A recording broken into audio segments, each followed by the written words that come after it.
Hi, my name is Steve Rohr, and I'm here with Waldemar Stabroth, who is our Marketing Director of Technology and Innovation. And we're here today at Electronica 2014 to talk about evolving vehicle architectures and how these affect connectivity in the future. Waldemar, welcome. Great to have you here. Thanks, Steve, for the introduction. Yeah, fantastic. Nice to meet you. Good to see you as well. So, Waldemar, with all the features and functions that are in vehicles today and going to be added to vehicles, what has been talked about as a technology explosion of all these, various features and functions, it's got to have some sort of profound effect on vehicle architectures. Can you describe for us a little bit about some of the things that are happening today in cars as they relate to vehicle architectures? Yeah, sure. So you see that this year's Electronica is called Green, Safe, and Connected, and all these green, safe, and connected stuff that will have an let's say an influence on the vehicle architecture. Just give you an example for the CO2 emissions. So we will see the 48 volt, which will support CO2 emissions. We will see more or less a new technology like called backbone, power backbone, or let's say high-speed data backbones and something like that. Okay. And this will have all influences also of our products. And I guess we have the right stuff in our portfolio to support all this. Ah, fantastic. So let's visit some of that, if you will. So specifically, you mentioned 48 volts, and you talked about I think some benefit. What is it that's driving the need to have another voltage beyond the 12 volts in a car? Yeah, of course. With the 12 volt, we are already at our limit with our generator power. What we can produce, we see that we have the need of approximately 12 to 15 kilowatts in a new generation car. And we have two options to do that. We have the option, we go to 48 volts, or we have the option calling so-called plug-in hybrids, or going directly to electromobile or electromobility, pure ones. But 48 volt is a so-called micro hybrid, and this is something what we are going to do then, integrating the second voltage level called together with a lithium-ion battery on the 48 volt starter generator, what you can use for boosting or sailing or I don't know what. So, and on the other hand, you have the DC-DC converter in there. But this is all the standard, also to support, let's say, this kind of recuperation, what we see today already in a car. But the recuperation today is not that effective as it would be under 48 volt, because charging, decharging, or recharging the 48 volt lithium battery is much more effective, and we can do that. And that was exactly the problem what we had, or the challenge what we had in 2002 when we talked about 42 volt. The lead acid battery doesn't allow that. So at the end, and that's what we see here. And 48 volt has another real advantage. It's more cost effective than a plug-in hybrid or an electromobile, or it has you can use or you can transfer function what you currently just have under 400, 800 volts, transfer inside this 48 volt portion and give the customer much more benefit. I'll give you an example. The sailing option. Today I have a car where I can sail, but that means the engine will go into idle and you are starting sailing, but this will not support it. Under 48 volt, the normal petrol engine will be switched off and you are starting kind of coasting or sailing, let's say in that way. And this is what they are supporting. And else what you can do is this kind of high performance recuperation.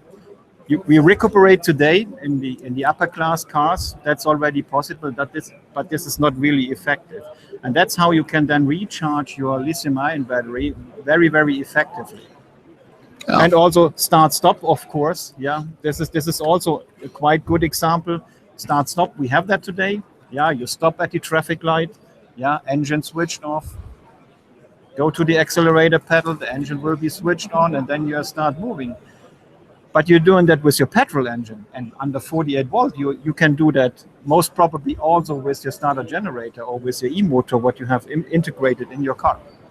Ah, fantastic. So if I'm hearing you correctly, right, there's a couple of things that are driving some of the new power architectures. Right. So I think you mentioned one of just with all these features and functions, we just need more power.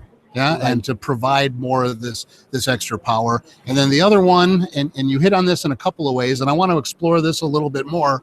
It was really about this topic of green. Yeah. So really, there's a drive here towards reducing the consumption of fossil fuels. Yeah, with that piece. So you mentioned a little bit about that and the recuperation. Can you talk a little bit more about some of the work that's being done to reduce CO2 emissions and be more green, and whether that's from an architecture side or from some other technologies, maybe even in the lightweighting and miniaturization piece too? Yeah, of course. This that's exactly right. What you are saying is also other technologies, or what's coming up now, having green, let's say in the DNA at the end, is of course miniaturization. It is aluminium wiring, just replacing the heavy copper wire by lighter aluminium. But we have that today already. We see that with our battery cable that we're working. And when you go to e-mobility, when you have really high power with very, very big copper cables, this is the perfect example, or the perfect technology to switch that over then to the lighter aluminium wires. And at the end, you're not only saving weight, you're also saving cost, because aluminium is much more cheaper than the copper wire today. So at the end, coming back to the miniaturization has the effect that you can save in the wiring harness at the end, as the components are 50%, let's say, lighter in weight. You have only the effect that you can save approximately 3 to 5% in weight. This is not that much. When you're counting everything together, like lightweight, like aluminium, like the chassis, like all those nice things, what they are currently doing or developing, you can save easily 10 to 15 kilograms in a car, and this is a lot just with our components. Means fantastic connector, means terminal, means the aluminium wire at the end. And of course, with the miniaturization, we are talking about currently that we are using 0.13 millimeter square wire. This is the next generation of wires what we are bringing today inside the car. And when you see that the next generation miniaturization is already ongoing, it's not far away. We are talking then about 0.08 millimeter square in a car. But you have to make sure that you have a certain robustness available. Right. The harness is a very complex part. And when you're becoming smaller and smaller, you have to take care that you have a certain robustness, because people are working as operators on the line, and they have to take care on this very tiny and small stuff what they are bringing inside the car. But looking into 48 volts, what I said before, with this starter generator, lithium-ion battery, DC-DC converter, recuperation, start-stop system, and so forth, all those things, they have the possibility with that technology that we save 10 to 15% on fuel. And everybody of us knows how many CO2 emissions are allowed in 2020. This is, of course, nothing at all. And that's why the developments are going on, and we are part of this, of course. We are as TE, we have the right parts, we have the right products, the right technologies in place for this. So Waldemar, as always, every time we talk, I get so excited. Yeah. and you've really, I think, laid it out very nicely.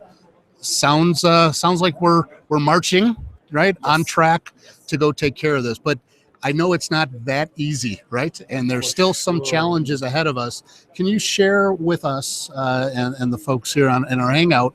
Can you share with us some of the the challenges now that face us and other automotive component suppliers, whether they're component or tier 1 system suppliers? Yeah, of course, you're right.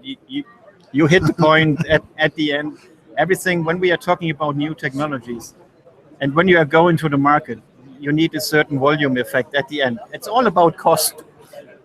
I would say a new technology, if that is not really necessary at the end, and you can fix it with other solutions, will not come to the market. But there are some more challenges, technical challenges at the end. When we are talking about 48 volt, this higher level, we have a kind of, arcing, serial arcing. by accident, let's say, loosening the connectors, then you are getting arcing inside the connector. Also here we are working on that we are having integrated parts inside the connector where we can prevent this. We actively support a suppression of the arc at the end. So, and it's the rest is then all about smart connectivity, that we have, let's say, kind of network systems in the car, which are permanently, let's say, talking to each other at the end. Yeah, we didn't touch so far car-to-car communication, autonomous driving. We did that with so Andreas Engel today. Yeah, and that was already the touch point. You had that with Andreas.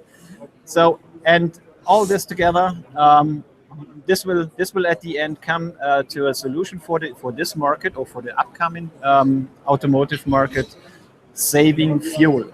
Saving fuel means saving CO2 emissions, and this is a very, very big challenge, not for us at all alone, also for, let's say, for the car manufacturer, for the tier 2s, for the tier 1 supplier, and the tier 2 suppliers, of course.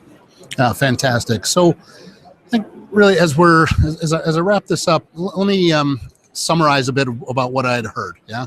And so again, as we talk about the architectures, right? And we talked about there's a tremendous effect of the architectures really driven by additional feature function content, more loads, more power need. There is also an effect on the architecture based on the need to reduce fuel, to improve our fuel economy and reduce fuel consumption. And there's architectural effects to that piece, driving for some higher voltages, driving the recuperation, all of these kinds of things, and a lot of challenges to make that occur. So really, to wrap this up, and if you were to, as we say, pull out our crystal ball and have you given to the future, anything you can share with us, some of your thoughts about, some of those, even generation beyond that, next generation, some of the things we might expect to see in maybe not that next car, but the vehicle beyond that. Yeah, when we are focusing on the, let's say, new architecture approaches, so then we will see data backbones, then we will see power architectures or power backbones. And when you can trust all the investigations already done on the market, for example, for the power backbones, they really can save in an upper class car up to 10 kilograms in weight. And this actively then is reducing also CO2 emissions at the end. And not only that, it's all about cost at the end. We are talking just about cost. And if the car manufacturer cannot meet their CO2 emission, let's say, goals at 2020, they have to pay a lot of fine for every gram they are above with their fleet, with their fleet average, let's say, fuel consumption. This is a lot, and they will do in their utmost that they are coming to that. And what else can you do is, we will, of course, for the CO2 emission is, you see downsized engines, high loaded with e-turbochargers and so forth. This will come 2017. This will come 2018 in the cars. This will make the car much more effective at the end. So and what else do we see is, of course, data's in the car, that the cars are communicating to each other. Where's a free road? Where's the next free parking lot, that I have not to travel around or to drive around, and something like that. And this is something what will come in the next 2 decades. Yeah, which is fantastic, because as you get at the sounds like in the near term, the drive is around lightweighting and reducing that consumption. Now what you're sharing with us is some technologies about managing that power. Absolutely. And whether we manage that with the backbones as you described, or whether we manage that more actively with some of the car-to-car and some of those things that to reduce fuel in that way as well, and optimally manage traffic. Those are some things. That is pretty exciting stuff for us in a bright road ahead, huh? And the next thing, what we should not forget, that is the thermal management. What they will do, every degree of temperature you can save in the car, or loss of, let's say, friction and so forth, you can improve that. That will help you saving fuel, and that means that can help you reducing your CO2 emissions. And even here, we are talking about 10% overall. And counting all that together, we are on a very good way that all the car manufacturers that they can meet their target in 2020. Not alone in Europe. Yeah, we all around the world they have the same or some similar targets. Exciting is we have a European let's say regulation on that with our 95 grams per 100 kilometer in 2020. Right. That means this is approximately 4.5 liters per 100 kilometer on fuel consumption. France, for example, they want to have a new target, or they have a new target. They want to go down to 2 liters per 100 kilometer. That needs, or that is approximately 45 grams per 100 kilometer fleet consumption. This is amazing. This is a huge challenge for that, guys. And I'm quite sure they will make it. Yeah, fantastic.